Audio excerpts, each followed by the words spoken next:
Hello, everyone. I'm Nina Gopal, and this is Global Express, where we take a good, hard look at events across the world that impact India and its neighborhood.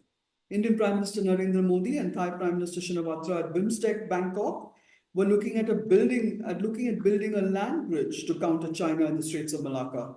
Next stop, Colombo, where the Prime Minister opens another bridge, metaphorically, with the new Anura Kumara Dissanayaka government. India's aid to quake hit Myanmar, the unexpected return of the Nepalese monarch, our Foreign Minister S. Jaishankar rapping Bangladesh leader Mohammad Yunus for his unacceptable comments on India's northeast, talking Tisa to Beijing. There's no question that the newsmaker of the day is US President Donald Trump.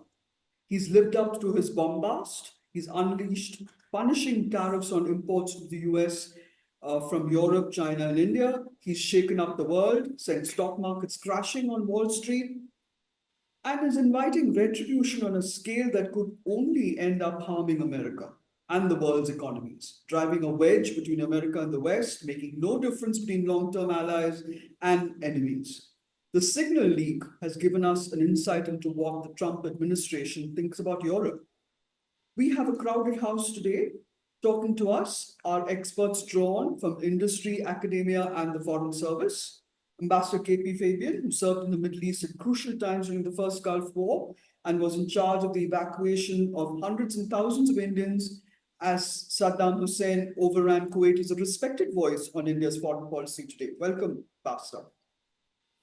Also with us is Mr. Ajay Srivastava, founder of the Global Trade Research Initiative, a research group that focuses on trade and technology, and he's a former Indian Trade Service officer with experience in trade policy making and FTA negotiations with a whole clutch of countries, including many in ASEAN.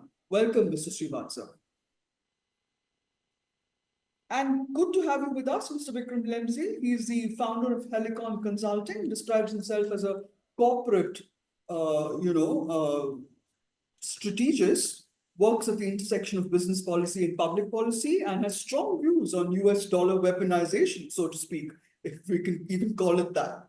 And integral to our decision today is Pranay Kotasthane, Deputy Director of the think tank Takshashila Institution, where he chairs the high-tech geopolitics program. Welcome, Pranay. So let's begin with you, Mr. Srivastava. Trump's tariff barrage has been called bizarre. It says the math doesn't make sense. It's apparently based on a formula.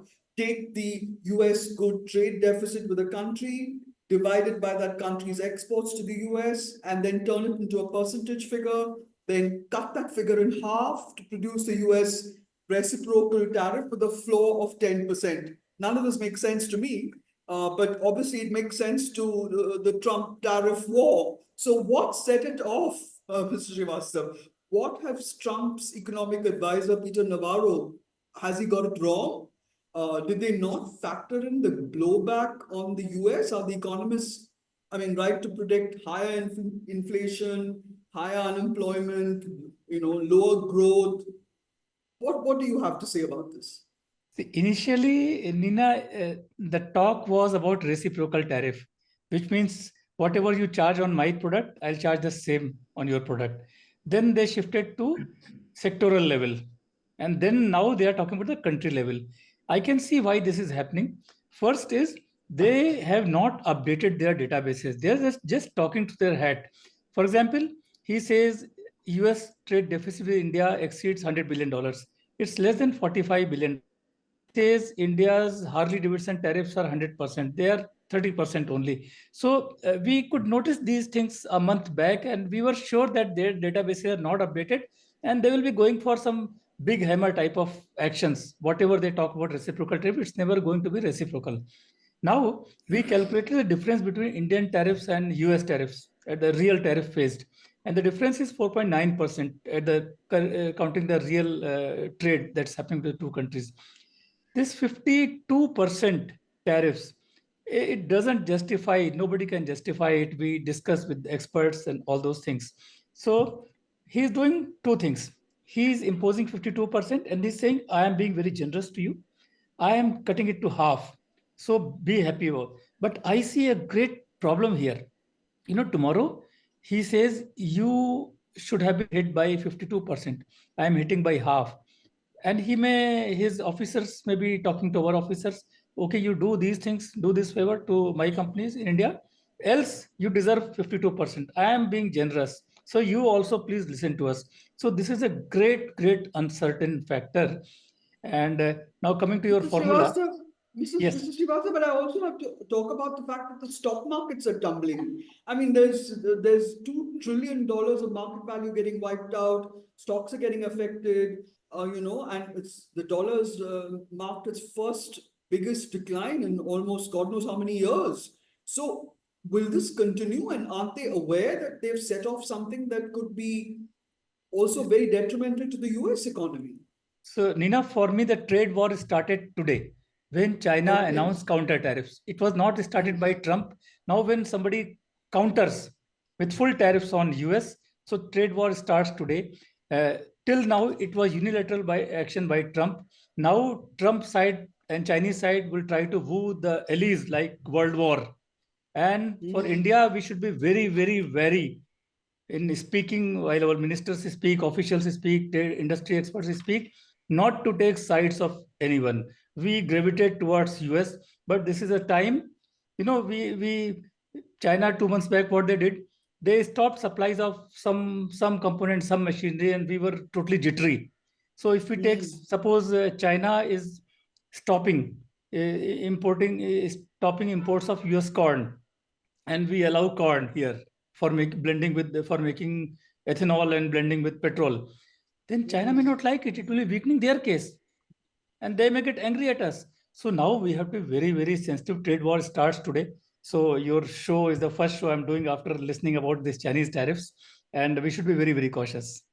That is quite alarming. Pranay, Kotasthane, if I can bring you in, can we look at the fallout, what the fallout will be in terms of these retaliatory tariffs? Because I mean, if China has now slapped these higher tariffs on American goods, the US apparently could see its GDP drop by some 400 or nearly 500, billion dollars. And they're talking about how households, ordinary households will lose, something like $3,500 a year. So, but at the same time, the pundits are also posturing and saying that, in the Rust Belt and that, the Middle Kingdom, so to speak, where the red states dominate, that there could be a revival of the manufacturing industry in the US. Is this a pipe dream, or is it, I mean, where will they get the investment from? Where will they get the cheap labor from? Yeah. I think if you have to understand this, we need to understand what Trump is saying about this to get an idea. And we call Trump the tariff king, but Trump calls someone else the tariff king. So he calls India the tariff king.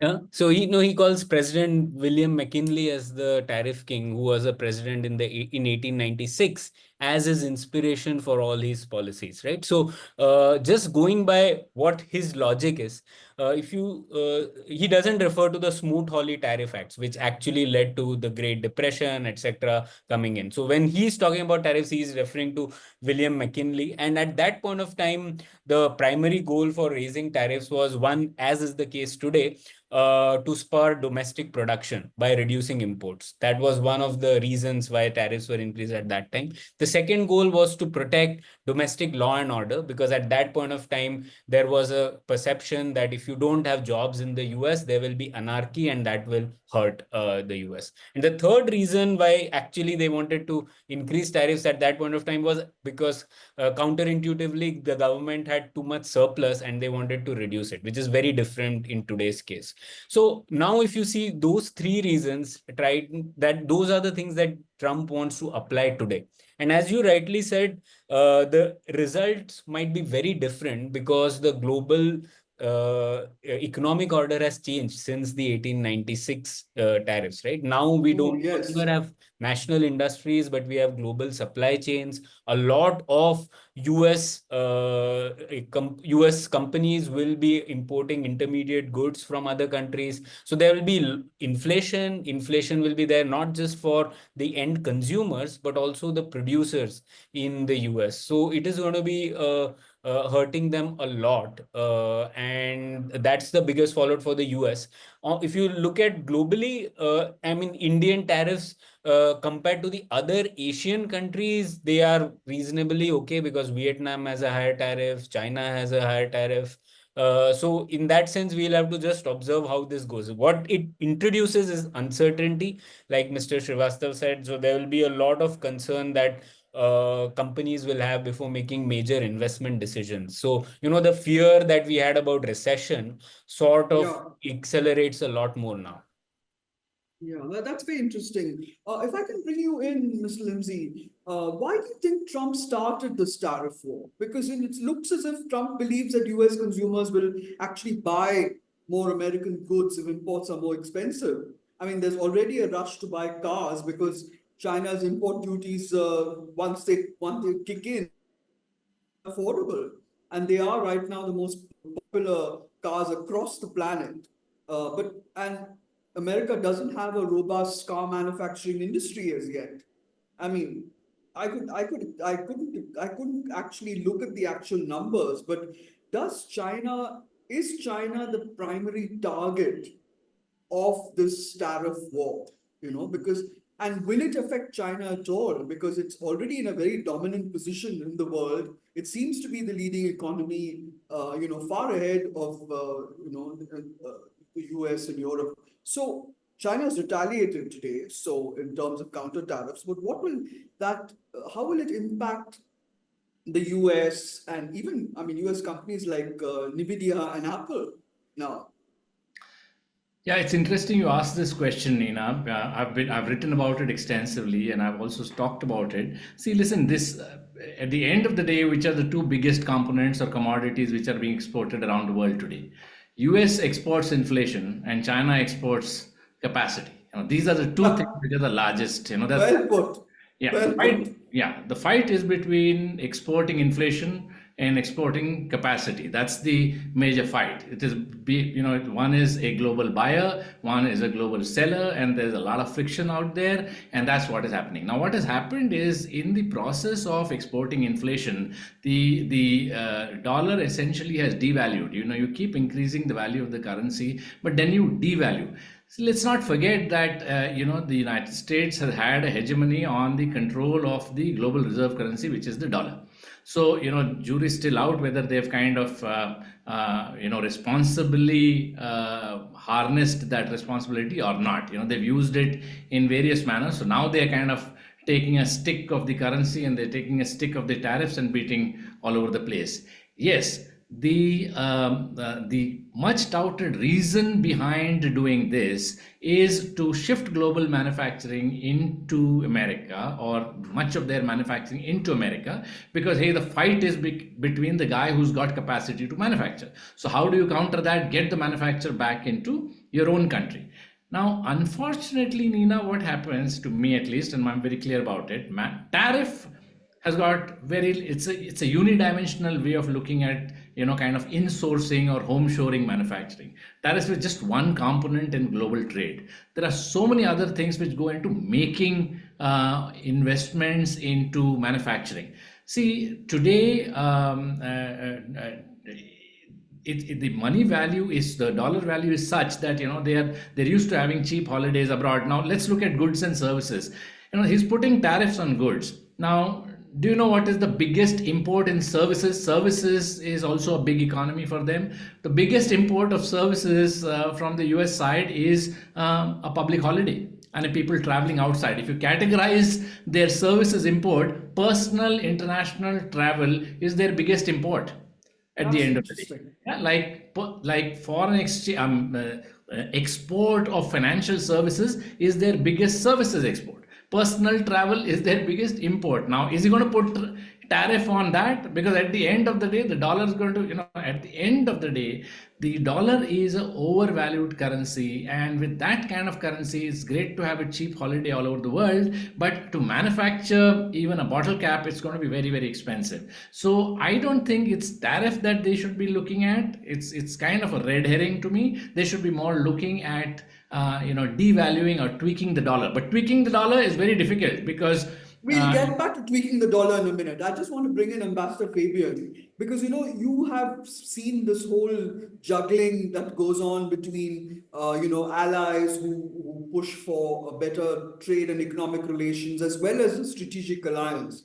So, do you think Trump has made a huge error of judgment in not differentiating between long-standing allies like Europe and arch rivals China? So, I mean, the reasoning behind this whole business of sort of isolating China is understandable given America's position. But India and Europe being slashed with these huge tariffs, how do you see that playing out, Ambassador? Because is this in America in retreat, turning inward? Is this the end of the US is a major power? Because I mean, clearly there are the European powers will like Germany, France, and Britain are hugely upset about what has happened. I mean, you heard Ursula von der Leyen, the EU commissioner, who said that she was going to be equally harsh about retaliatory tariffs, which haven't yet, I think, been announced by EU. So, what do you see this as? Geopolitical, geo-economic retreat by the US? Thank you, Nina. Let me start by complimenting you for your choice of topic. I had no choice. Well, the challenge before us is how to out-Trump Trump. Yeah. How to out-Trump Trump, who is behaving like a bully. Now, let us understand what is happening. As already mentioned, tariff is only one of the elements in trade. We should tell Trump about David Ricardo, who spoke about comparative advantage. Now, why did manufacturing leave America? Because the cost of manufacturing in America was going up. And in other countries, including China, including Mexico, including Canada, that cost was less than that of the cost in America. So one has to understand economics, and also, if I may say so, one should also understand history. Let me explain to you. Trump said that in 1913, United States decided to reduce tariff on foreign imports, and therefore it introduced the income tax, federal income tax. Well, he has got his history wrong. It was introduced first in 1862 to take care of the costs Yes, of that's the what Pranay Civil said. War. Yeah, correct. And again he is wrong. In 1913, what happened was that following the 1912 election, the Democrats won and they passed a bill which reduced the import duties from 42 to 22 or 24. But it was not implemented because of the World War. So Trump has to understand history instead of talking through his hat. Now, question is, how does the rest of the world react? As you Yes, said, exactly. China has retaliated, Canada has retaliated, European Union, you mentioned about von der Leyen. Well, I would say that they are still not showing much of a backbone.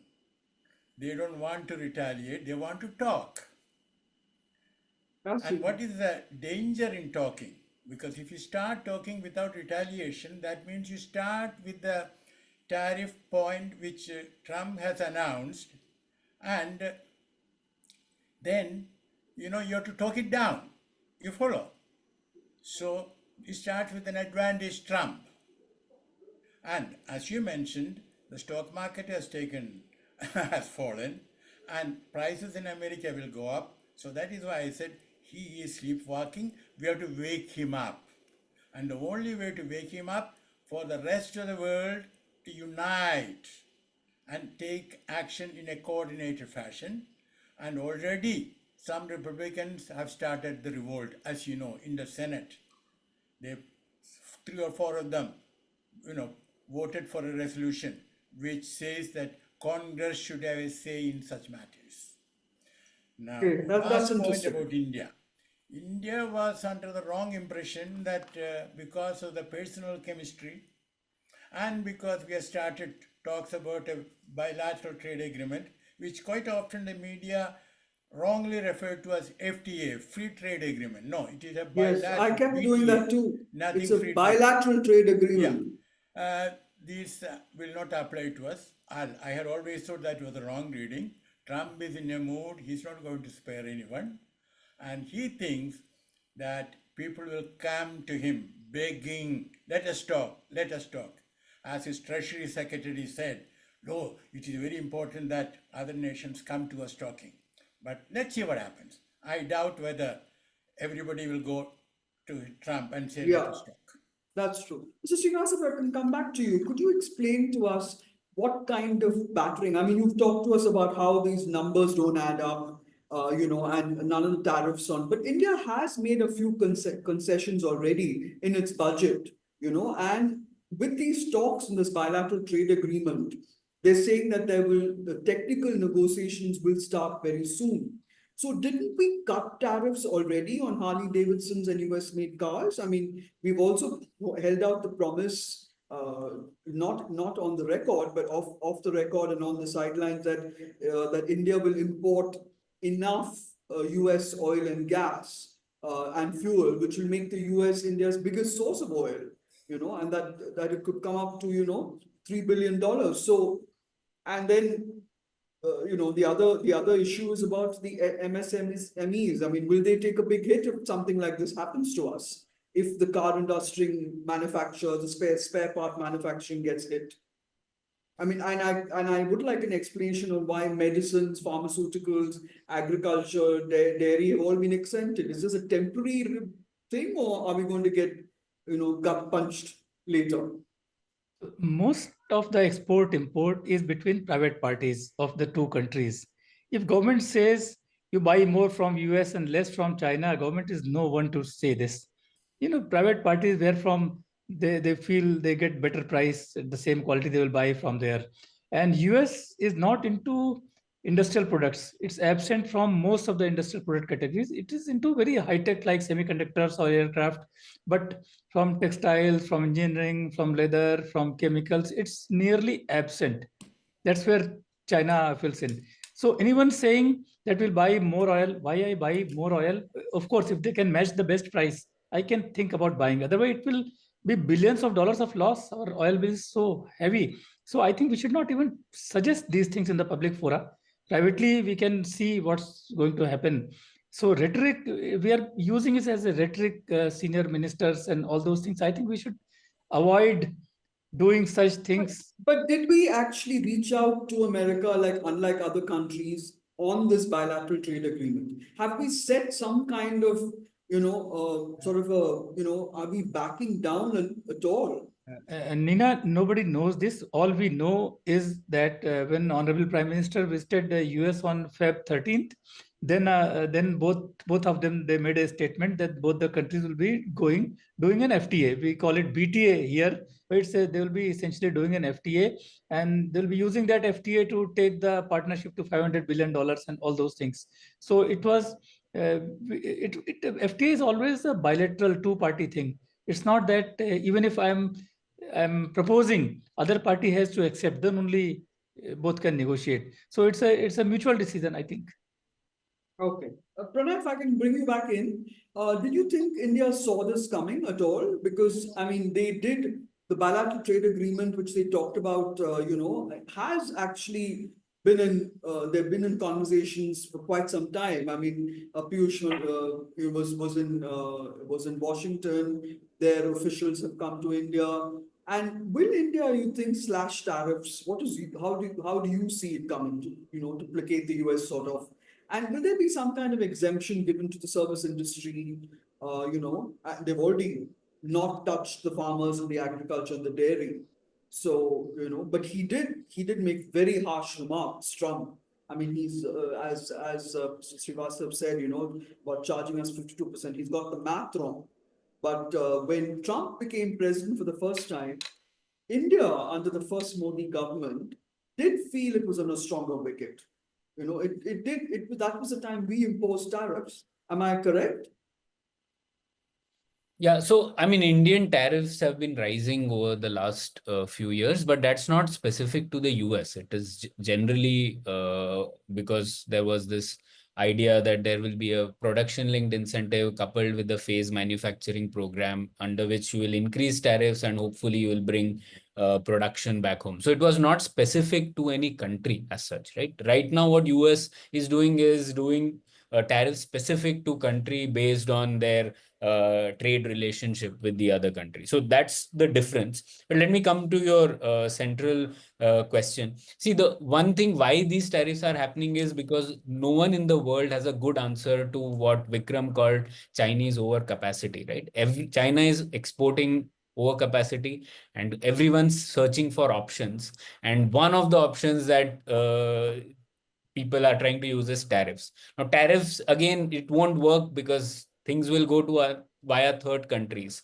So it again requires a Oh, coordination yeah. that is very difficult to do. So if India, US, EU could have agreed on a tariff regime against China, then it could have been possible. But it's very difficult to do. These coordination things don't happen. There's a prisoner's dilemma. Countries defect and find a way out. Similarly, I think even in this case, it applies. Even though ideally we would like the countries of the world to coordinate against what Trump has done, it is less likely to happen because people will defect. They will try to find an option with Trump and get on his good side and find a way out. For example, Mexico, etc., have been spared in this round. So we have to ask what works for us, given our geopolitical situation, our economic situation. Our economic situation today means that trade is really important to us. Thankfully, there's nothing on the services side, so which is our biggest export, that continues all right. So it's fine for us now. Pharma is also exempted for now. So these two are the two big exports to the US. So right now, we don't have to worry as much as the other countries have to, like Vietnam, How is China. that correct? Yeah. Yeah, because Cambodia, Laos, Myanmar, and Vietnam are facing tariffs of up to 49%. Yeah, but they don't export much. Like Cambodia only does some textiles, etc. But the big countries, which are India's challengers, is what we need to think of, right? Vietnam, China, and other South countries. Korea. Yeah, South Korea, but in different goods. So that is one. So from an Indian standpoint, what are our options? I mean, one option would be don't do anything. So just accept it. The second one would be if we negotiate for lesser tariffs through the BTA. Third option would be to lower tariffs for everyone. And signal that we are open for business even if other countries aren't. That would be That's a good point. the fourth one would be to actually lower tariff for most of the countries, but do countervailing duties on China because China does overcapacity and we have genuine concerns from them. The fifth option would be, engage in some rhetoric, like say we will also retaliate and put some tariffs on US goods, which it anyways doesn't supply to us. So these are the five options. I would think given our situation, it would be good for us to actually lower tariffs and do countervailing duties on China, given that that is our threat. That's how I would think of it.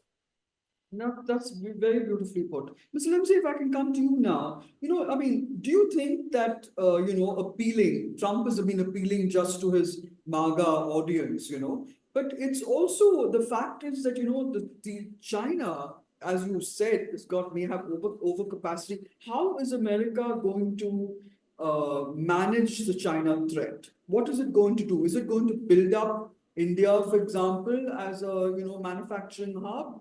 While also, seeing that manufacturing comes back to the US. I mean, is that the way that the US is going to go? Yeah, I think they're going to take three approaches. One is a political approach, the other is a financial approach, and the third is an economic and trading approach. This, what he's talking about right now, is only one approach, which is the economic approach in terms of tariff and all. Yes, sure.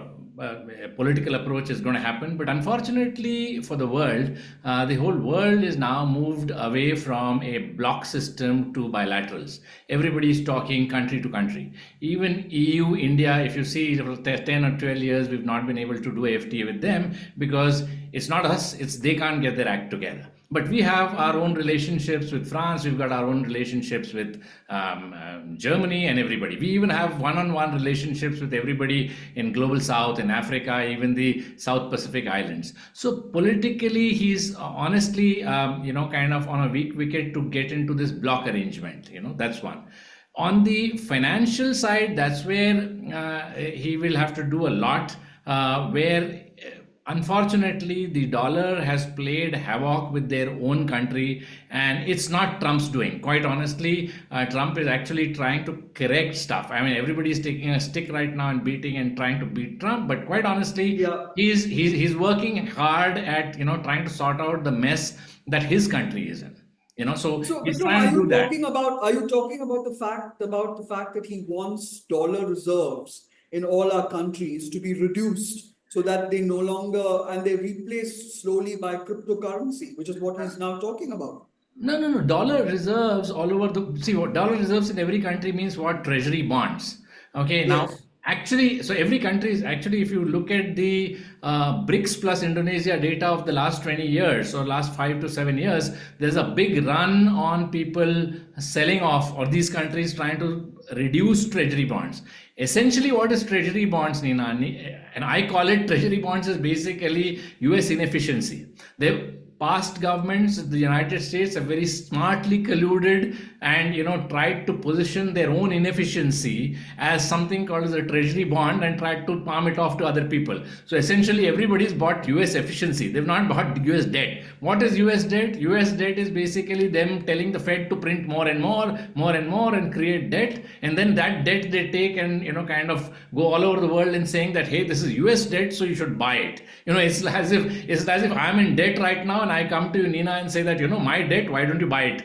And that's my treasury bonds that you will buy. So the world has seen through this. Now he's trying to correct that, quite honestly, and it is the inefficiency which is built into this post-war economic system in which US had upper hand after Bretton Woods and all that, which they have quite honestly not used responsibly. They were given the mandate to use their position of the custodians of the global reserve currency in the most responsible manner, which they have not. In the past, they've weaponized it, they've done aid politics, they've done grant politics. It's that's the way they've used it. So it's a currency is a tool for trading. It's not a geopolitical tool. Now it's coming back to kind of hurt them, and that's what he's trying to correct, very honestly. But honestly, the hole that has been dug for the US by themselves is so deep that it's going to do some doing, not just for this president, but any president who comes in. So he's trying to do an honest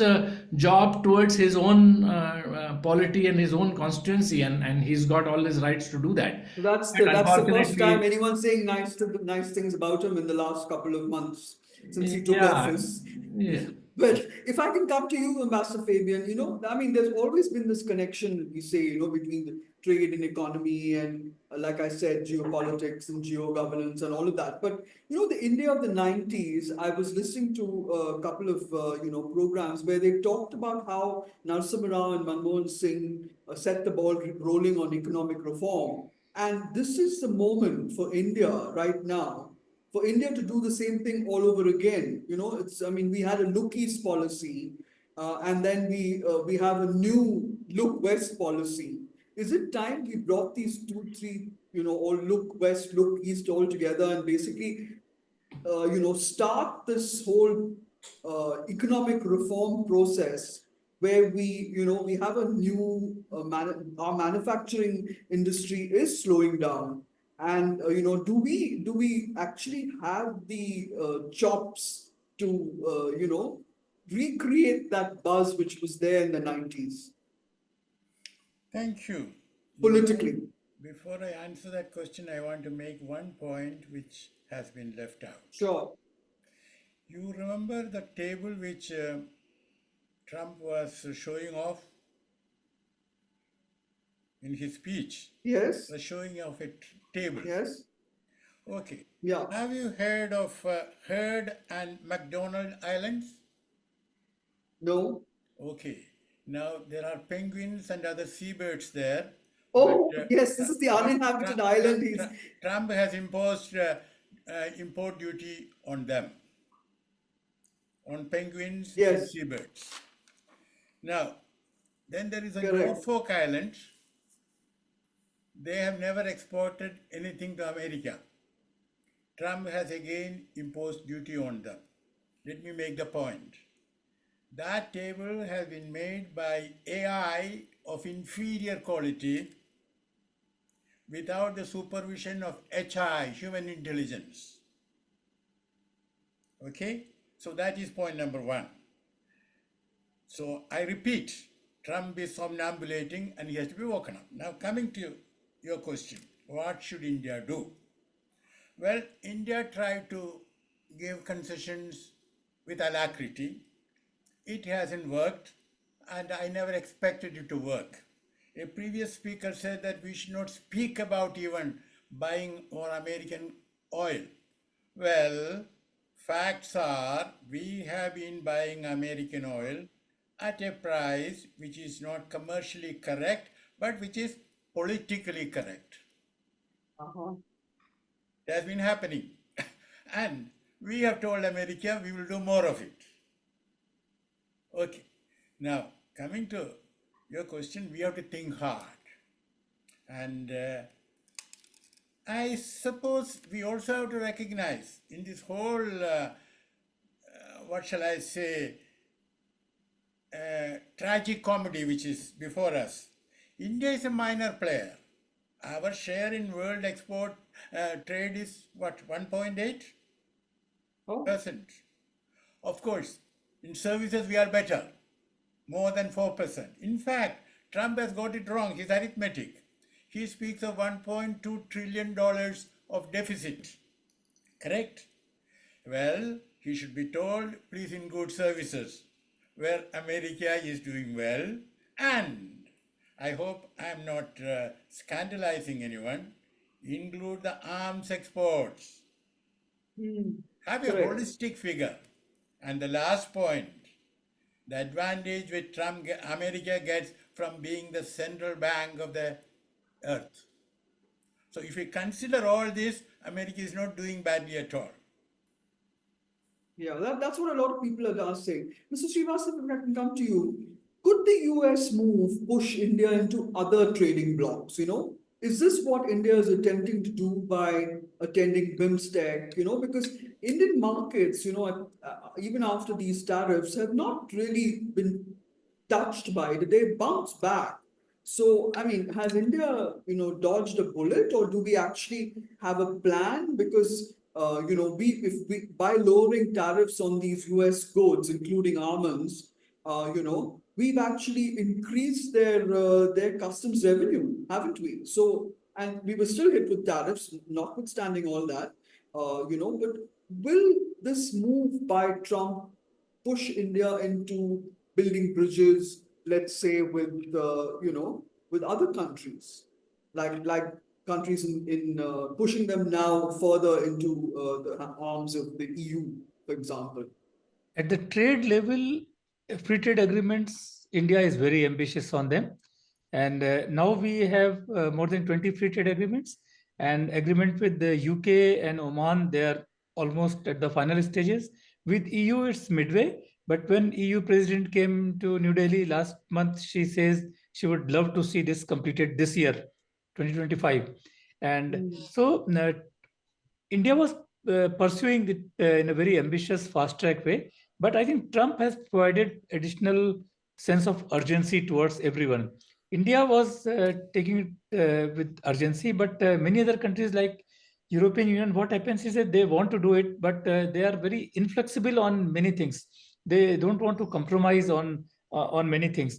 Now with Trump on everybody's head, I think everybody will be surrendering low-hanging fruits and approaching the FTAs towards conclusion in a very, very fast way. So that's where we are heading. So If I have to repeat, I say India had a great FTA agenda. We are pursuing it vigorously. Other countries, because of Trump, they are seeing the value in it, and I think we'll be concluding many more this year. So concluding remarks from all of you, Pranay, if you can start, if you can take on this, what do you see happening in the near future? So I see conclusion of India-UK FTA, India-Oman FTA, expansion of India-Chile FTA, expansion of India-Mercosur. And then if you are lucky, I have little hopes. So I cross my fingers. If you are lucky, then both India and EU will come together and sign an FTA, though chances are remote. That's very interesting. Mr. Pranay Kotasthane? Yeah, I mean, initially we will see inflation and a whole lot of confusion, less investment happening because of this confusion. That will be the immediate effects of all this. But from an India point of view, see, all the bilateral trade agreements take a lot of time to negotiate, and they don't happen even though one side might want it or other side. So I think we also have to look at not just bilateral trade agreements, but also multilateral agreements. There was CPTPP and others which we left out for many reasons. But we have to think of being a part of at least some of them, if not the exact ones, right? Because if you do multilateral trade agreements, a lot of these negotiations get solved in one time instead of having to do that repeatedly with every country and negotiate in a new way. So I think this is an important time for India. One thing is we can just look at this as another incident and just kick the can down the road, or we can think of it as an opportunity, like you were saying, Yes. that this might be see, US is doing what it is doing, and we can't fix US. That's not. We have to see what can we do with this opportunity, and can we use it to our benefit, because the biggest Can we? competitive player is China, and that still exists. So we have to find a way out so that we can become a more attractive manufacturing destination for Yes. the world, and whatever it takes to do that, we have to do it now, and otherwise we'll be again waiting for another opportunity and another crisis to make an opportunity out of it. That's very well put. Mr. Vikram Limsay, would you like to make a concluding remark too? Yeah, I would, I think to be reactive is the worst thing anybody could do at this point of time. And we should not be, a knee-jerk fashion reactive to what Trump is doing. He's doing it for his own good, for his country. He's got the mandate to do it. We should not suddenly turn around and take any hasty steps. We've got things going for us. We should be looking at our own. That's all very well said, but the point is that we could also be facing some kind of crackdown on this on our H-1B visas, and this whole Silicon Valley bubble that we have here in India, that could also get affected, because there's this fight between MAGA and the other section in the Silicon Valley group within the Republican Party. Which also which is also a great divide there, because they don't want to give these visas out. They don't want to outsource, American, manufacturing into India. So won't that also have an impact? No, so interesting you talked about the H-1B visa being a bubble, which incidentally it is, quite honestly. Yeah. But that's another topic. If you get into that, you see even the tech outsourcing which happens to India, we need to really, really be wary of at what level in the pyramid that tech outsourcing is happening. It is Yes, not happening at absolutely. the high-end IP level. It is happening at the lower mid-pyramid and the bottom of the pyramid. That anyway is going to be unsettled over the next 2 to 4 years or 5 years or maybe 10 years. So that's what, like it applies to our manufacturing, to have our own manufacturing in place, we should also be looking at developing our own services and technology IP. In fact, I loved what Minister Piyush Goyal just now said, the kind of startups that we have in our country, there's a Makhana King and there's a Dabba King, and then there's a, that's not the kind of IP that the world is developing. We need to get into deep tech And that's where we really need to go. So like we need to look at our own manufacturing, we need to look at our own services, and that too within services technology. And likewise in agriculture, we need to probably get into monetizing that as well. You know, this freeing of land holdings, the proposal that has been floated by Nandan Nilekani is fantastic. So we need to look at our own wicket at this point of time. Quite honestly, we've been spared. This 26% differential is not that the entire supply chain cannot absorb that side and our side, but we should not be unnecessarily reactive to what Trump is doing. We should just wait and watch and see what happens. This is going to be a Y2K moment for us. We're going to make big money out of this in future. Really, that sounds very, very intriguing. Ambassador Fabian, do you have a thought to share with us? Let us not put all our eggs into one basket. Let us not celebrate that America is our biggest trade partner. That's point number one. Point number two is that let us watch it. You know, Trump is a very dangerous person to have a fight with. Let us handle him gently. And to an extent, we have been handling him gently, but I thought we were overdoing it by giving concessions. Concessions should have come after he had imposed these duties and while we negotiate, not in advance, because the trouble is, the more you give, the more he will ask. And coming to what we should do, as I said, distribute your eggs. And manufacturing, well, important points have been made.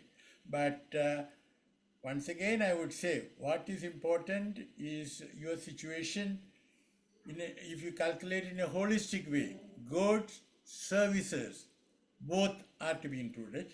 And if we have a certain strength in services, push that. And startups are also very important. I'm sure we can do it. We shall overcome. Okay. Thank you, Pranay, for joining us. I would just want to say in conclusion, I'd like to say that Trump's charges that America was being looted, pillaged, raped, and plundered by nations near and far has been trashed by experts across the world. I mean, as a leader of the free world, he's been accused of spewing complete drivel, is what one of the experts called it. But the US is still seen as one of the most, most vibrant economies there is. It still hasn't hit hit the dirt as everybody else has been saying. But Donald Trump, may have committed, do you think, I mean, I don't know how far we can say this, but it has been said over and over that he's committed the most profound, harmful, and unnecessary economic error in the modern era. I mean, we don't know. But India, clearly, as Ambassador Fabian says, has a lot of strategizing ahead. There's a right-wing government in Washington. There's a right-wing government largely in Delhi. But while Trump may be supported by many here, Delhi must know that it has to tread very, very carefully in dealing with this administration, because it could be MAGA versus MEGA. So thank you, Mr. Ajay Srivastava. Thank you, Ambassador Fabian. Thank you, Ms. Limsay. And thank you very much, Mr. Pranay Kotasthane, for coming on Global Express. Viewers, please click on the new Indian Express website and watch and share.